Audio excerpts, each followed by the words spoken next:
Welcome to the Neurodivergent Parenting Podcast. I'm Melissa Cox, and I will be your host. I'm here because, like you, I am trying to make sense of this beautiful mess of neurodivergent family life. Parenting is chaos with brief moments of order, but neurodivergent parenting is chaos on steroids. Each episode, we will sink into real conversations about this journey, not the Pinterest perfect version, but the real one, where we can share strategies that actually work for us, feel seen, heard, and build a community where we genuinely understand each other. So, whether you're listening while pacing your kitchen for the 10th time today, or finally sitting still after everyone else has gone to bed, you're in the right place. Let's figure this out together, one beautifully chaotic moment at a time. Hi, so I'm Nicola. I have 5 kids. Our oldest is 19, our youngest 12. We are very familiar with ASD, ADHD, this, and this, that, and PDA. I mean, the alphabet, All of the things. yeah, are all present and accounted for. So as you can imagine, our household is running on its own terms. And I was very excited to come on and talk to you about, because parenting in a neurodiverse family is, I mean, every parenting experience is different, but it definitely brings Absolutely.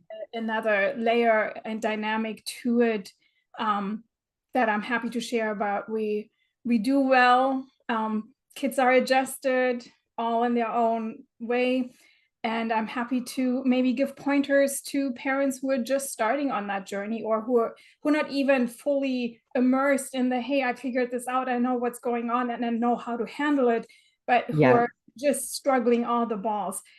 Personally, I run a business that is focused on moms and self-care, because I mean, we always hear it, right? You can't pour from an empty cup. You can very well pour from an empty cup, but the cost is Yeah.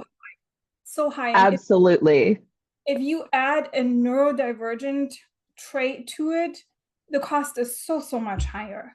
And to Right. get to a place where, as mom, you are allowed to take care of yourself, you can do it in a way that makes sense to you, that makes sense to all of your family dynamics. So you can then actually respond to your children and be ahead of them, and not putting out fires all day Oh my long. gosh. Um, Yeah, that's the mission that I'm on. So absolutely. some of that in as well. Oh my gosh. Yeah, like everything that you just said is so true.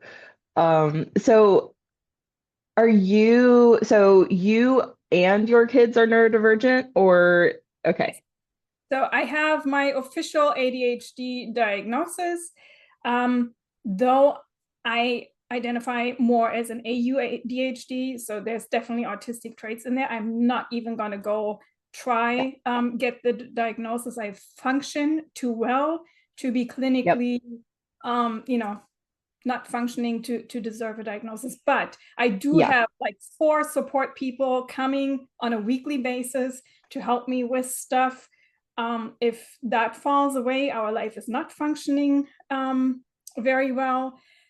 We have a couple kiddos that have official diagnosis, and the rest is like, okay, checking all the check marks. But again, they're supported enough that they're Yes. functioning well enough at school. And if you Yeah. function well at school, you don't, it's really hard to get an official diagnosis. And honestly, sometimes, like, let's say one of our kids needed that extra support, so we were Yeah. pursuing the diagnosis, he got the support, it really was helpful.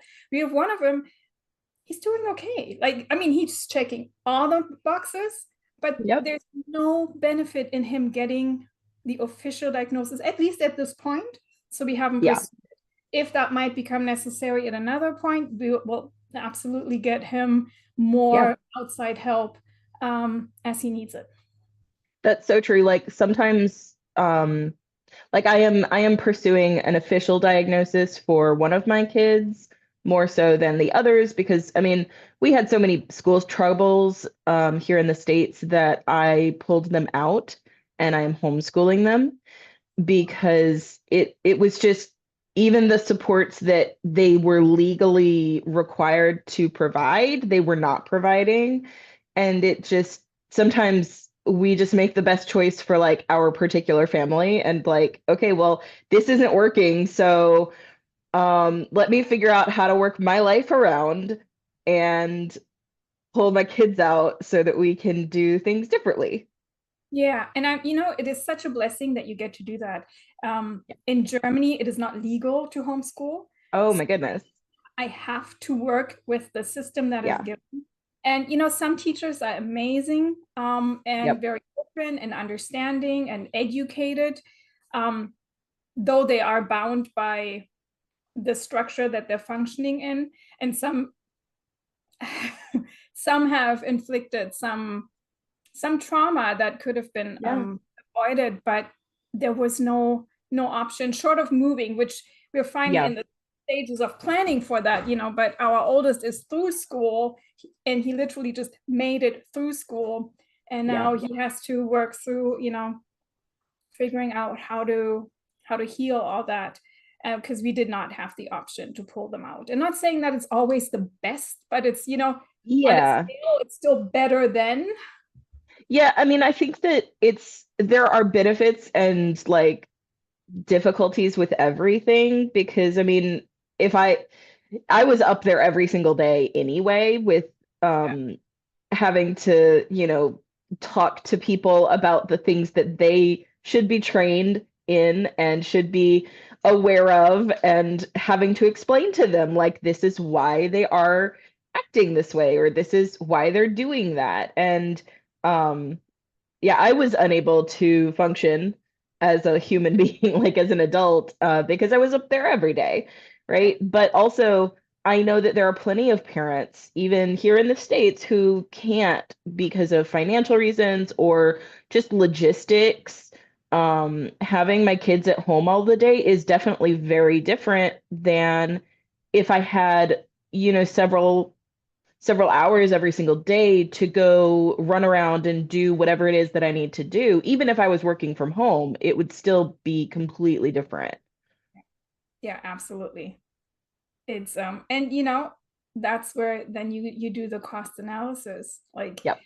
bringing them home is, might be really better for the kid, but if it means for you as the Yep. main caretaker that it drains you of all the resources available to you, then is there Yeah. other support you can bring in? Are there other people that Yes.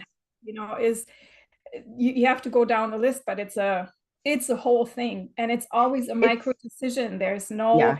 one size fits all. There's not even, you might pull them out, and then 2 years down the road, dynamics shift and change, and Yep. starting the process all over again.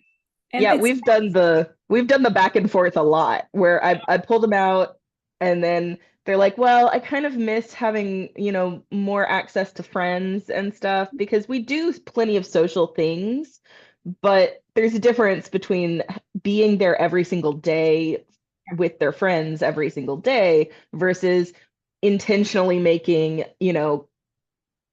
play dates and going to see people and I don't know. It's just different. It's all just different choices. And like none of them are better or worse. It's just what's working right now. That is so hard for me sometimes as a neurodivergent person is deciding what is working right now, not what worked in the past, not what theoretically should work, but what is actually working at this moment. you're hitting on this so important dynamic of what is working. I think especially growing up with how systems are, the word should is so strong, right? Even if no Yep. one says it to you, that what happens in the Yep. background, it's like, man, I really should be able to do this. And Because it now, seems like everybody else is able to. right? And we can't even look behind the scenes. Maybe they're not, but it sure Yeah, feels like, it everybody's looks like it. better. And I think that's the biggest work we as moms get to do, is to work through, there's no should. Yeah. It's good with that, and it's what it is. So how can we make it work? Yeah. What can we do to make it work right now for you? And I have to tell myself that, because Yeah. that's where 6 nights sometimes comes through. It's like, oh, I found the system. Like this is how it's going to work. And I want it to work forever and ever. And Yeah. usually it works for about 3 months and then it falls Yep. apart. And then I have to reevaluate and find some other shift so it can still function. But yeah, telling moms that there's no guilt and there's no shame in asking for help and recognizing I am limited. I have limited patience. I have limited energy, and it's fine. There's so many ways to support that. Is a huge step, and so not talked about, and so not supported on a grander scheme. I think within our neurodiverse community, it's very much understood, and accepted, but that's a small portion of. Well, I mean, because so much, I know, like for Americans, especially, like the ideology of being independent, being able to do everything yourself, being able to not have to ask for help. Those are very like predominant traits in America. I know like, different cultures treat that differently, but it just depends on what you grew up with. And the should thing, like I always tell people, don't should on yourself, because it's just not helpful, right? It's getting stuck in those ideas of what other people are doing isn't very helpful. And okay, so if it's not working for us, then it doesn't matter what other people are doing. Right.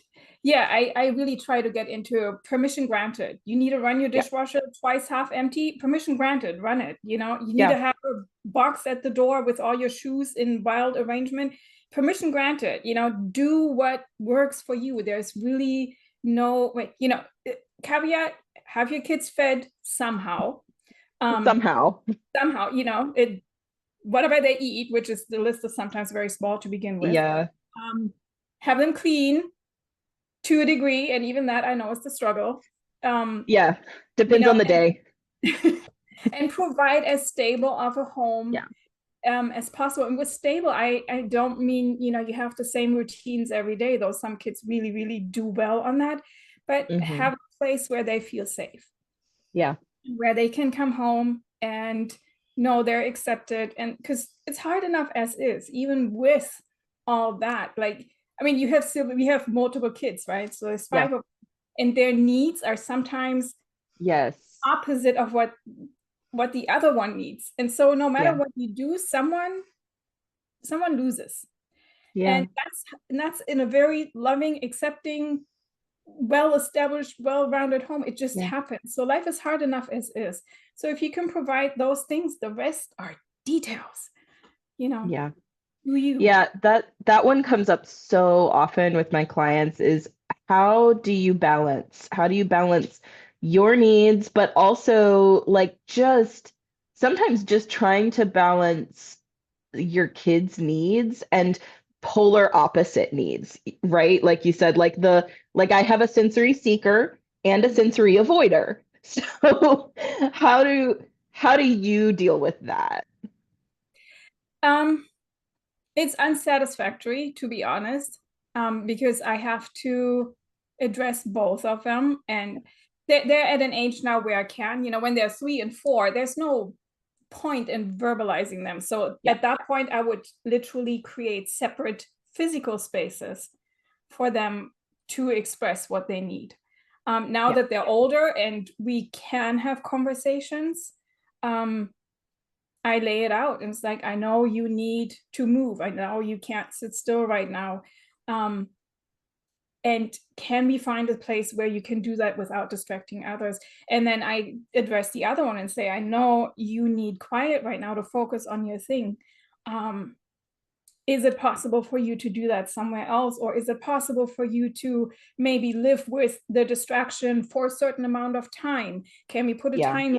And it's every time it's a conversation, because Yeah. there again, even if you found, hey, today it really worked that for 10 minutes you were running and you were being quiet and then we separated, that doesn't mean that tomorrow that same solution will hit the sweet spot the same way. And Yeah. teaching them to advocate for themselves, tune in, and it's like, hey, what do I actually need right now other than just wildly functioning, Yeah. and becoming aware of I need. And which is for teenagers, that's a whole lesson to begin with, right? Opening their eyes and it's like, there's other people in my vicinity, what do they need, and become sensitized to that, and then Yeah. find a solution together, which sometimes is a beautiful conversation. Yeah. Sometimes, it's not, because they're also teenagers and they do Yeah. not have that ability to look Yes. beyond this. They're very much toddlers in that way. Oh my goodness. Yeah. So yeah, it's a lot of work still as parents to help them. And if I'm dysregulated at that point Yep. myself, there's no conversation happening. So Yeah. my biggest work as a parent always is, I need to come from as a regulated place as possible. And Yeah. so my kids have learned that to pick up on cues, and they will send me to take a nap if I'm snappy. Yep. I'm also able to say, hey guys, I need 10 minutes. I've been doing all this. I need 10 minutes in my office. I'll have a coffee. Can we talk it afterwards? And because they're Mm-hmm. older, it is possible. Now, when they're younger, Yeah. you can't tell a 3-year-old, just give me 20 minutes, right? So it's you approach it a little differently, and you Yeah. really have to be on top of yourself, because you don't have that buffer that I now get to have with my older ones. But there's strategies to do that, for sure. Yeah. I feel like for at least like for my younger kids, so I have three and I have an 11-year-old, a 8-year-old, and a 6-year-old.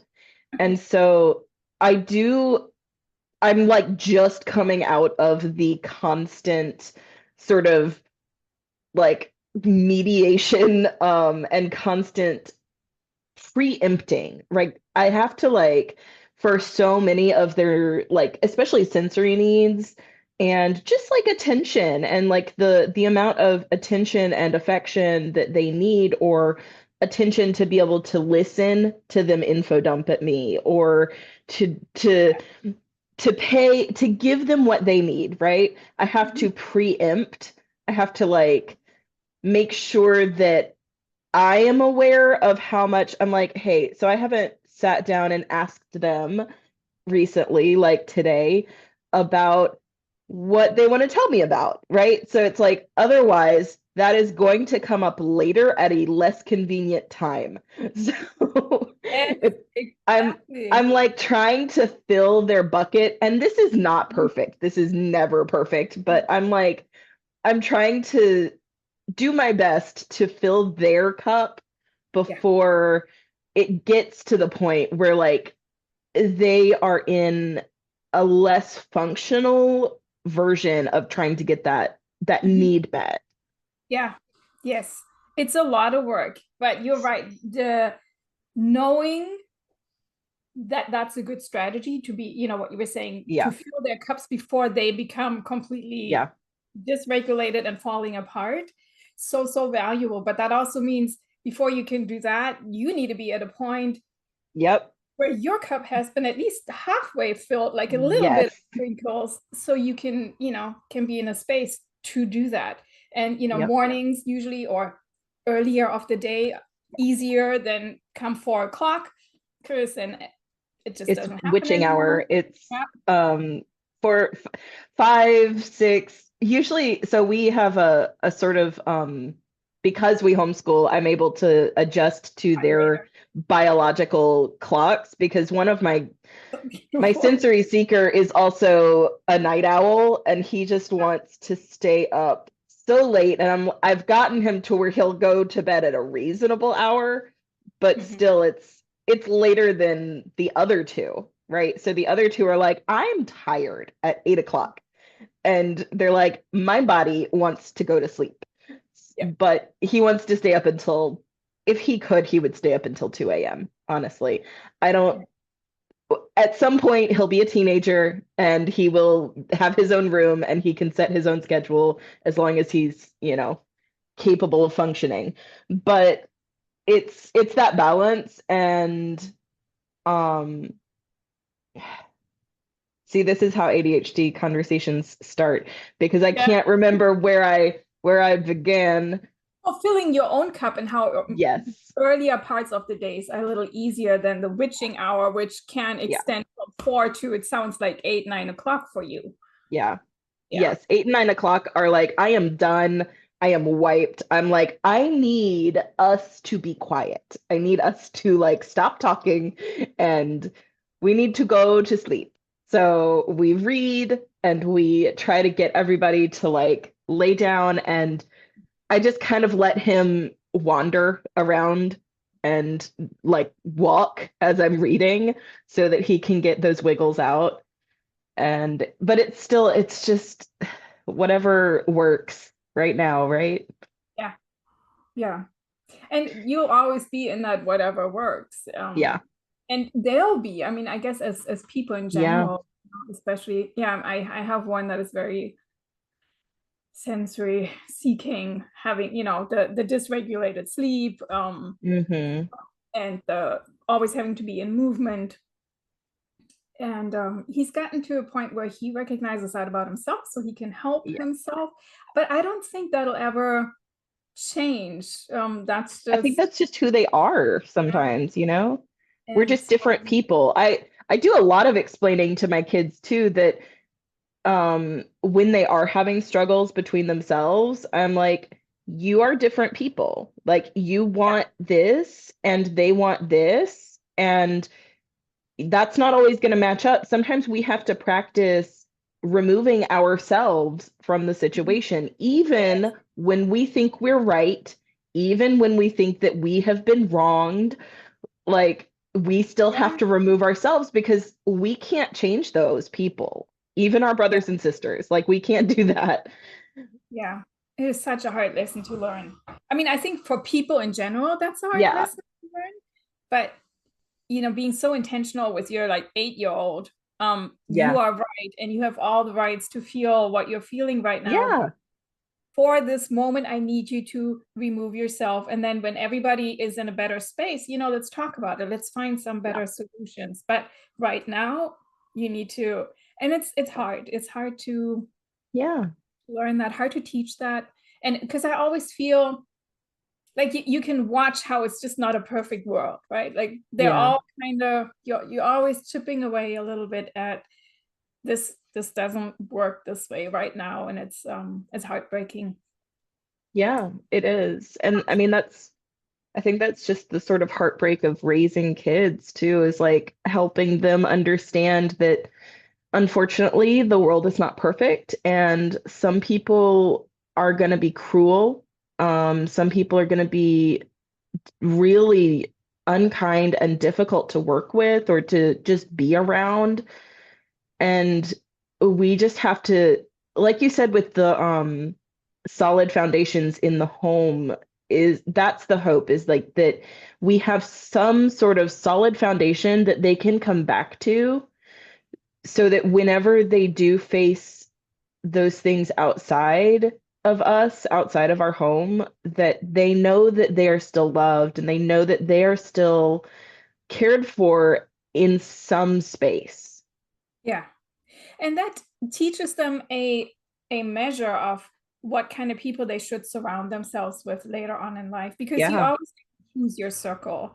And the world might be cruel, but the people right around you don't necessarily have to be.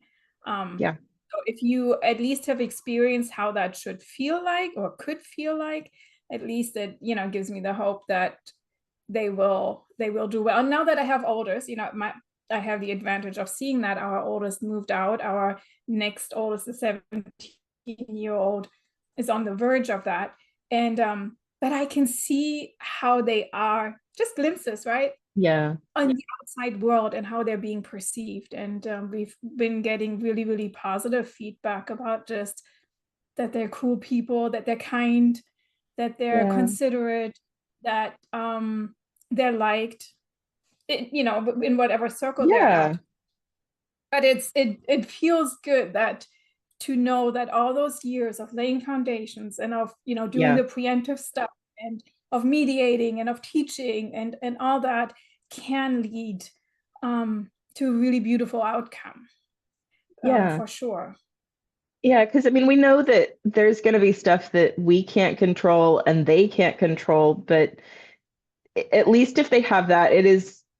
I always love talking to people with slightly older kids because it reminds me that there's hope, that there's like on the really hard days, because some days are just really hard. And I mean, I talk to parents about that a lot of like, you're not doing anything wrong. It's just really hard. Like, if you're doing things that are unhelpful, then we will talk about that. But most of the time, you're doing all the things. It's just really hard. Yeah, it just is. It just is a lot of work. Yeah, parenting, and that's where where it is when you say parenting is hard. It's not because kids are obstinate or all that. It's just it is truly a lot of work. Personally here first, and then working with people and always being on top and being patient and teaching and dealing with little people who just I don't have the tools to self-regulate and have their emotions out on the floor, even if it's in a supermarket, they don't care. It's exhausting. And especially when they're really little and you don't even get sleep yet, then you're adding that layer of physicalness to it that that is just not being seen. Parenting, raising children is work that is not being seen. It feels like, well, you have a kid, so keep him alive, which right, like sometimes that's obviously our message. Okay, we kept him alive, we're doing good. But like there's no appreciation to how much goes into day in day out, not just carting them to school and to their extracurriculars and blah blah blah. The whole academic side has been very, very pushed very hard. But actually raising a human being is so much more than teaching them how to play instruments and getting them in 25 different sports. There's so much more to it. Like those are extras on top in our book anyways. We there's a lot of unlearning that goes on in parenting too, because I mean, a lot of us grew up, a lot of us who realize, as adults, often, I talked to a few people who got diagnosed when they were kids, but a lot of us were diagnosed as adults because for so many women, we were very high maskers and we didn't, or our special interests tended to be things that were socially acceptable for women to be, or girls to be interested in.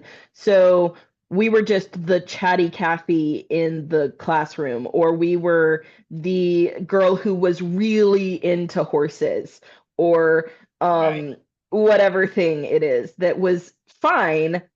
And we were just a little odd, right? Except that we were struggling deeply inside. Like we were struggling with all of the social things, and we probably had some issues with bullying at some point.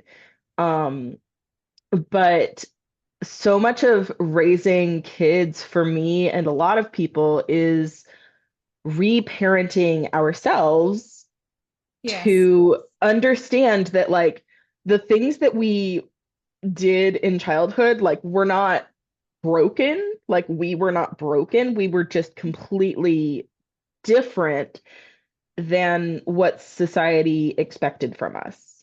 Yeah. I do remember the first, I don't know, 5 years maybe was a lot of reparenting, like evaluate, like minor example, how quickly am I to say no to something? And then when I started examining, it's like, why did I just say no to that? It's like, someone wanted to sit on the kitchen counter, and that was a big no in our house. Like, you don't sit on the kitchen counter. And then, so no one sat on our kitchen counter. And then I realized, wait, I'm repeating this because I hadn't actually looked at this no and decided, is that something that applies to me? Yeah, is that something I actually care about? I don't know.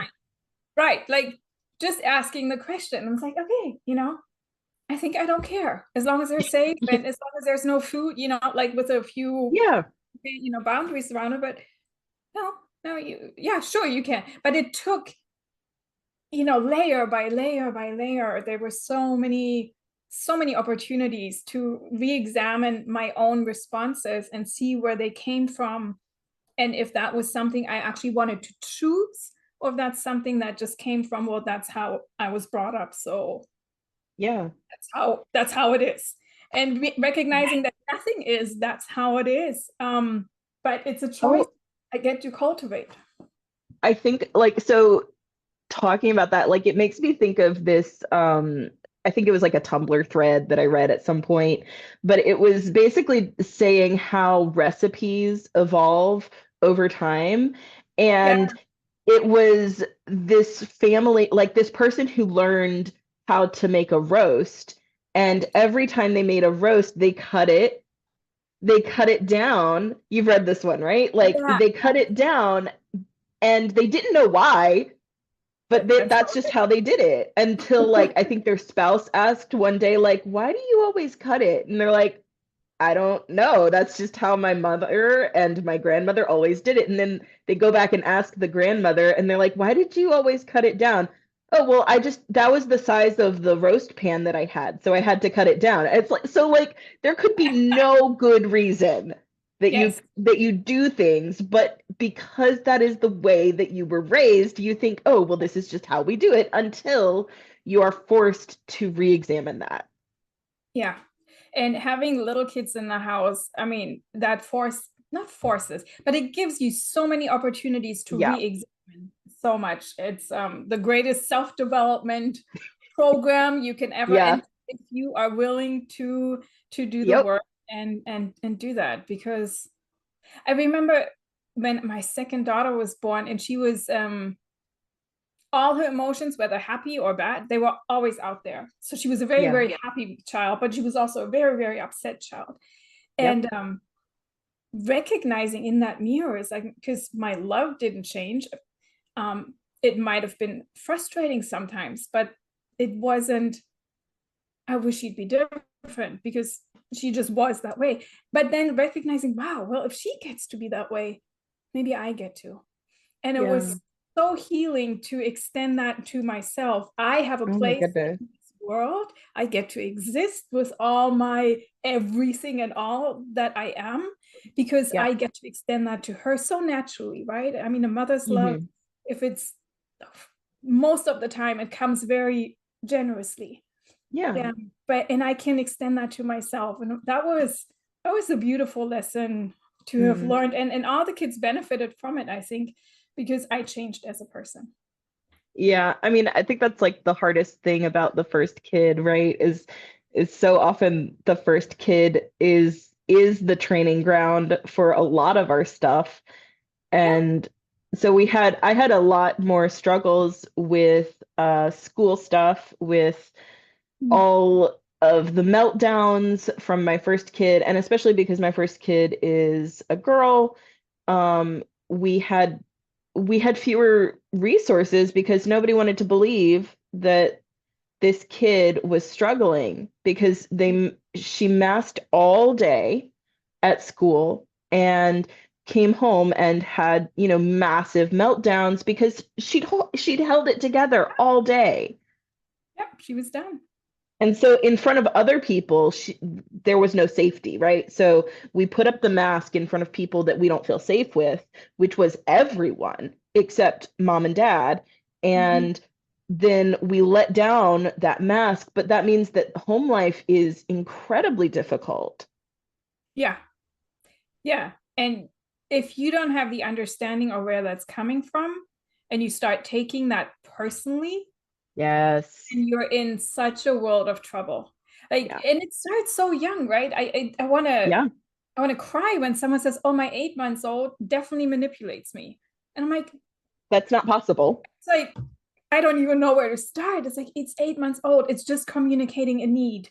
And you need to figure out what it's communicating and how to meet that need, because it's 8 months old, they're not manipulating. But if you go into parenting with the idea that a Yeah. child wants to manipulate you, you already screwed that dynamic, that in the end you're Yeah. teaching them to manipulate you. So when they're 7 and 12 and 17, they will have learned how to manipulate a situation, but that's not what they start with. Every Yeah. behavior is communication, and you just have to figure out what they need, because they want to be good, and at the bottom of their heart they want Yeah. to do well. They And want to be loved. They want to love you, yeah, like with very, very few exceptions. There are children, who are born with issues that are profound and incredibly difficult to deal with, right? Like conduct disorder, which is the yeah, precursor to psychopathy, right? That is incredibly rare, but incredible. it is true sometimes, right? But very frequently that is not the case. Usually we don't have horses, we have zebras, but we don't have unicorns. Right. Um, and usually if we can remember that, like, if we are trying to make a connection versus trying to fix a problem, if we're treating it like it's a problem, then we've already kind of put ourselves at a disadvantage, because then we're trying to fix it instead of like, okay, how can I meet whatever the need is that needs to be met? Yeah, exactly. And I think that can be very challenging when you have a young child, maybe between ages 0 and 3, where there's very little, they're not Communication. verbal. Yeah. And even if they are, I mean, some 2-year-olds don't talk all day long, but there's very little processing ability. And if you're, as a parent, come in with the notion of not understanding, and maybe they're manipulative, or being overwhelmed and maybe not sleeping, I think that's where the most support is needed, to really get you on the right path. The rest then is a lot Mhm. of work, but the foundations need to be laid in that time. Yeah. And so, were you aware when you had kids that you were neurodivergent? Let me think about that. It's been such a journey. Yeah. um you know what, I don't think we had the labels in place yet. When our first was born, I just approached it with, you come as you are, and I'll meet you where you're at, and we'll figure it out. And very early on, there were signs where I'm like, that's kind of interesting how you as a person develop. That's not what Yeah. an average child would show. But it was always so borderline that when you would take them to Mm. the pediatrician, it's like, well, it's fine. And it was, It's but it like was on totally. the level of like, yeah, it's sort of how I think about my kids on their growth chart. I have very small children, but they're just barely on the growth chart. Like they're So just yeah. barely at the very bottom. So it was never enough to really be concerned, but I did notice, and I Yeah. took note of. And I don't even remember exactly when or how it came up, but I started reading about ADHD, and I'm like, oh, And then, of course, between my husband and I was like, look at this. Guess what? And so, for us, as individuals and as a couple, there were a lot of things that fell into place. I was like, oh, now that makes sense. Now I understand where all this is coming from. And then knowing that it is hereditary, Yeah. it made a lot more sense. And then, of course, go down with your kids, but then you go up. And my brother had already had a diagnosis, so we weren't completely surprised. But with that extra knowledge, it was like, oh, look, this person and that person, and it makes so much sense. And It does. It starts connecting all of the yeah, dots together. yeah, yeah, definitely. I'm still surprised that these days, when kids come in to get a diagnosis, that they don't Hmm. automatically give forms to the parents and say, okay, where's this coming from and how can we support you as parents? Because the likelihood of one or both of you being on the spectrum and having ADHD or something going on at the same time is so high. Mm-hmm. But if you live in that bubble, it's like, oh, well, that's normal. Uncle so-and-so always was that way. And of course, Yep. everybody has a little bit of it. And it's like, no, Yeah. actually, it's just They everybody's don't. family. And the Yes. family culture now looks like that, but it actually is more than that. So it's a fun journey with official or non-official. There's so much information out there, just understanding and connecting the dots, which in the end for us led just to more grace. And every so often there's like a little cue that we would take, and it's like, hey, why don't you try approaching something from this angle, or try this strategy. But if you're creative and understanding, a lot of the strategies come anyways. Yeah. I would never go in saying you need to read so you can learn how. I mean, it's nice to get some tips and tricks, but the bigger thing is just so much grace and so much patience, just to understand you're good. You're good. It's going to be fine. It's going to be fine eventually. Even if it is really hard right now, it will be fine eventually, and we will figure it out. That we are capable of figuring it out.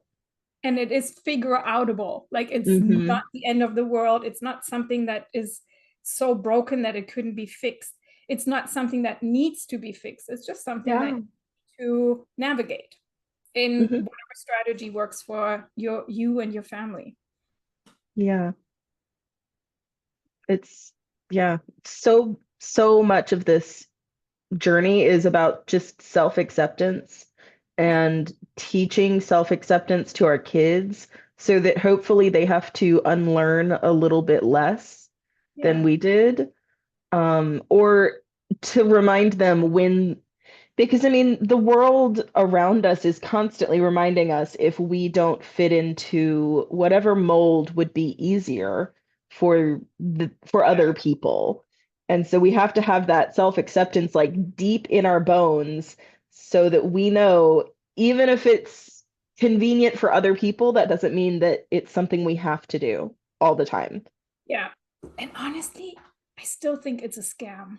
Like, I cannot believe that, let's say you're climbing the corporate ladder and it comes with very strict rules of engagement and expectancies of how to conduct yourself and how much to give, and you cannot tell me that the majority of people involved in that actually do well. I think there are a few, like I'm thinking of like Gary V, like who is like a crazy out there giving active, I don't want his brains, thank you very much, person who does thrive in that environment.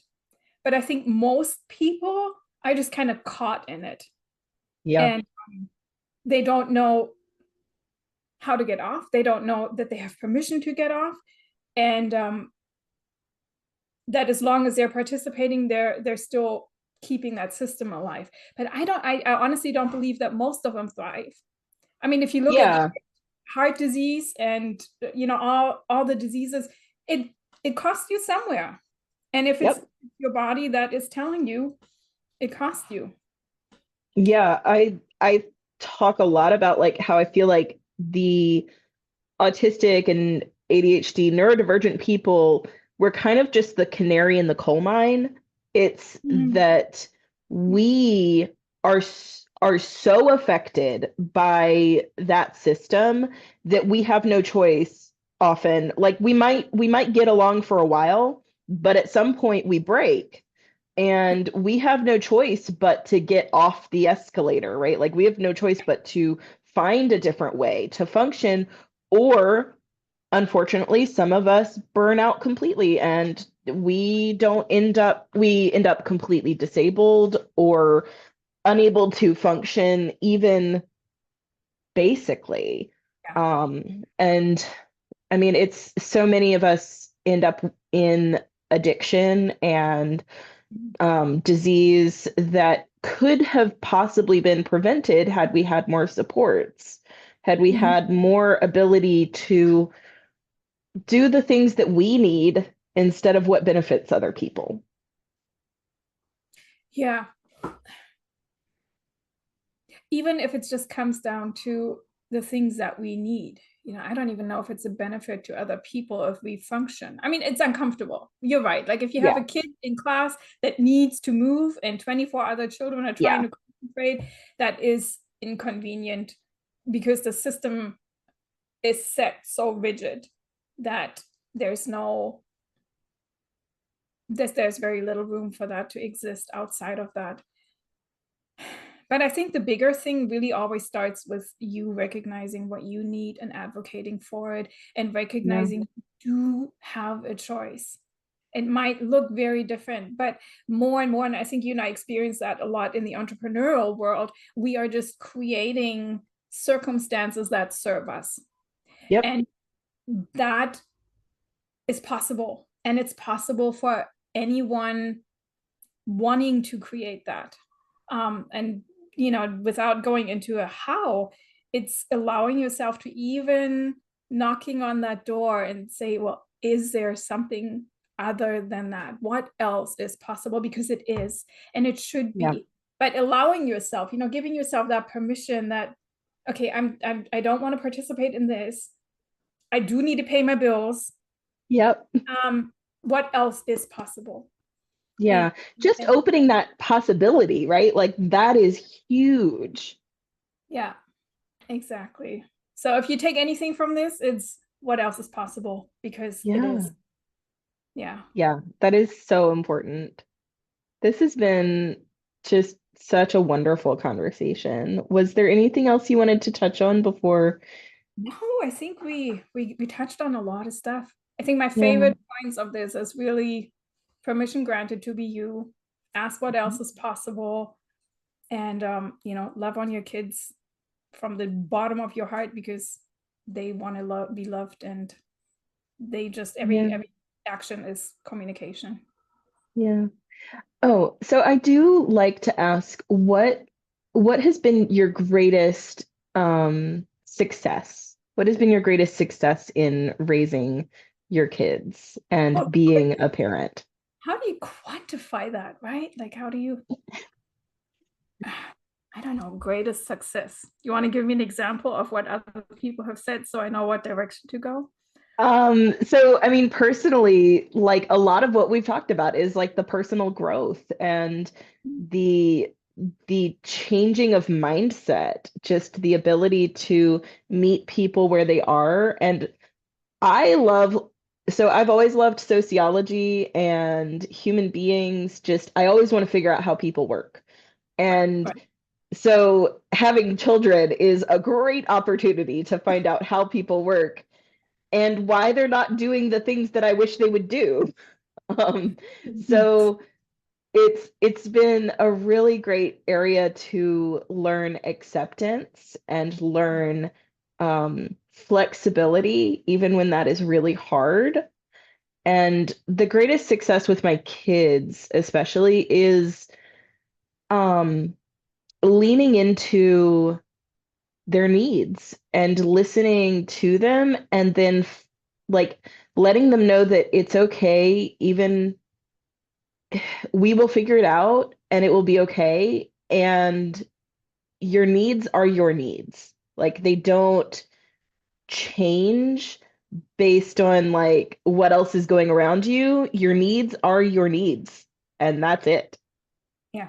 And it's okay. It's okay. Yeah. Okay. Yes, I agree with you on that. I think because my kids are a little older, Yeah. one of the things I'm truly, truly grateful for is that my kids like to be around me. So they're all Yeah. teenagers now. Well, the 12-year-old is a tween, but they're all in that bracket. Yeah. And yes, they spend a lot of time in their room, and yes, they close the door, and they do the teenage Yeah. regular thing. But when it comes down to it, they still like to spend time with me. They, like, our oldest would come in the office and just sit down, and I would look at my screen and he would look at his screen, and we would talk. We would have conversations. And that goes all the way down to all of them. They like to come and share with me. They like to hang out most of the time, Yeah. And they do, to a good degree, like to be with each other. And I think that, to me, that reflects that we've done something right.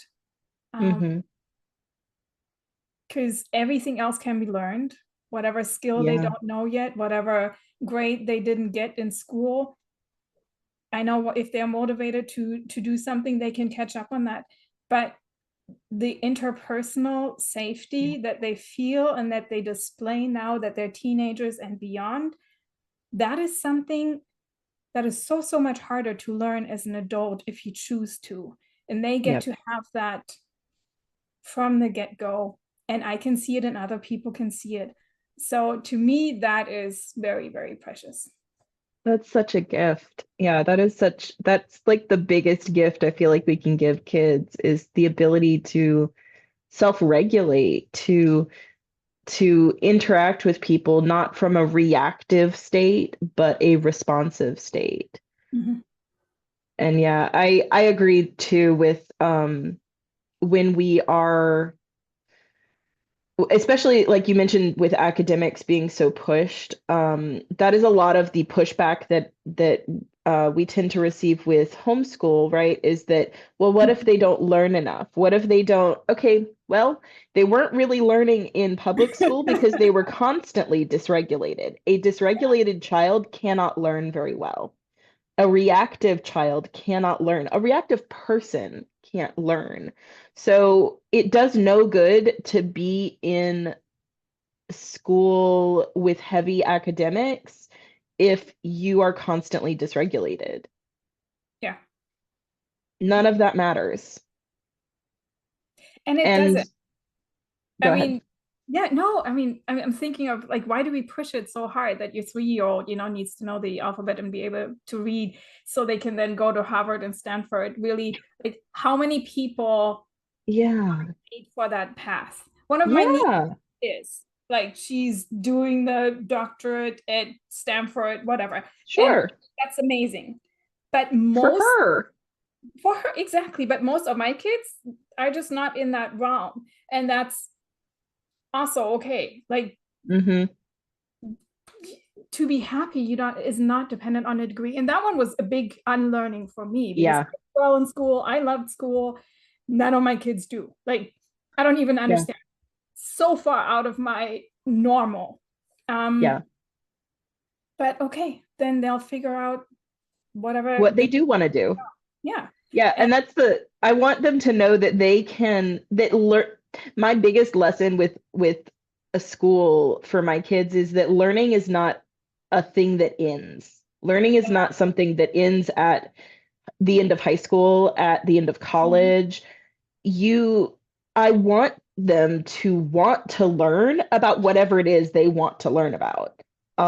Because I think that is also kind of just how autistic and ADHD people exist. Like it's really hard for us to care about things that we don't care about.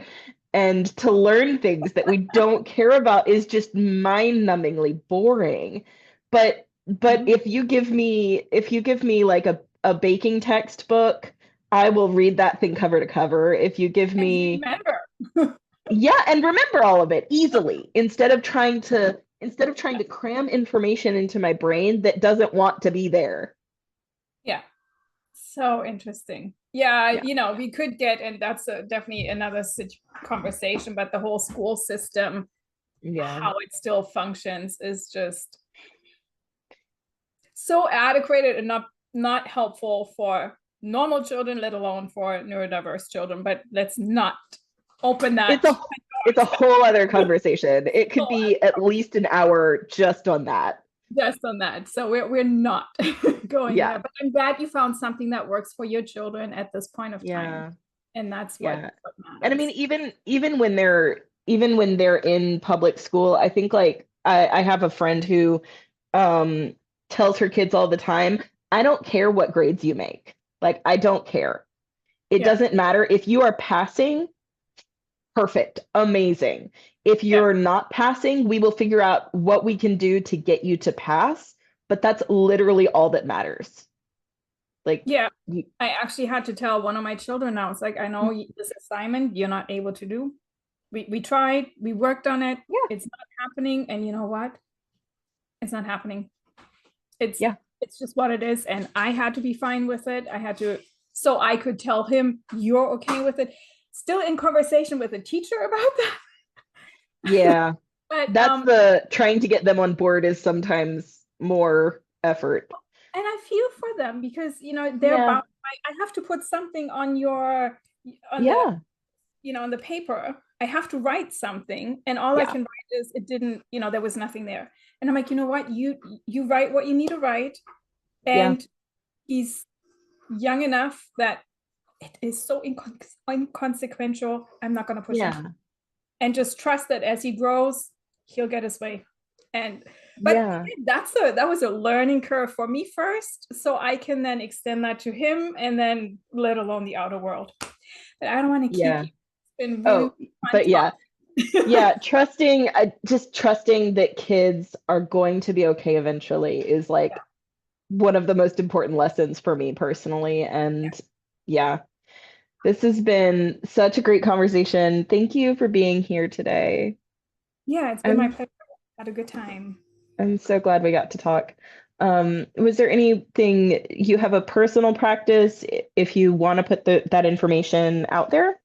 Yeah, I am building a community right now. Like literally just, well, not just, there's never a just, right?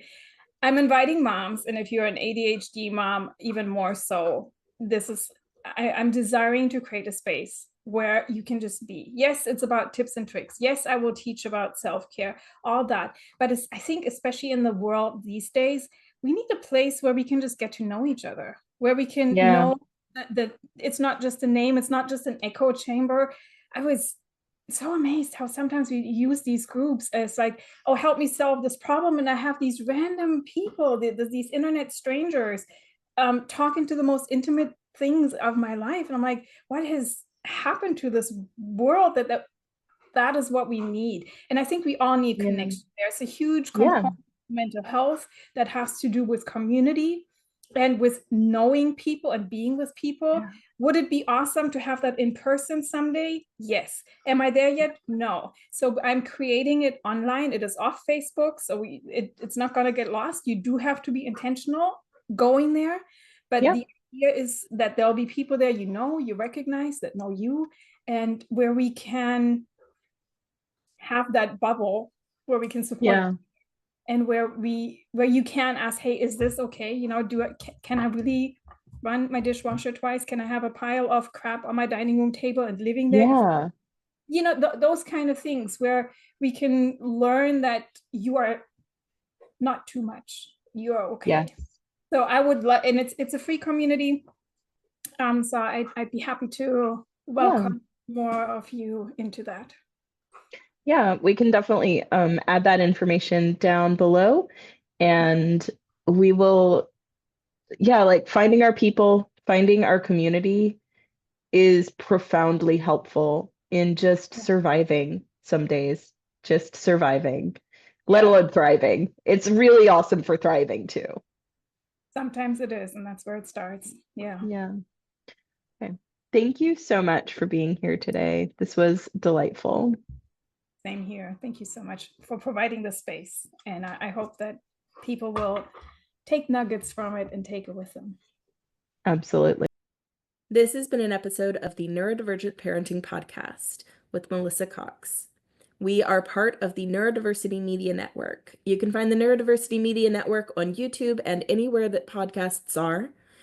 You can find Melissa Cox on Facebook at Melissa Cox, Blue Sky at melissa-cox.bsky.social, on TikTok and Instagram at living_with_disaster. And you can always catch us right here again for the next episode. Thanks for joining us.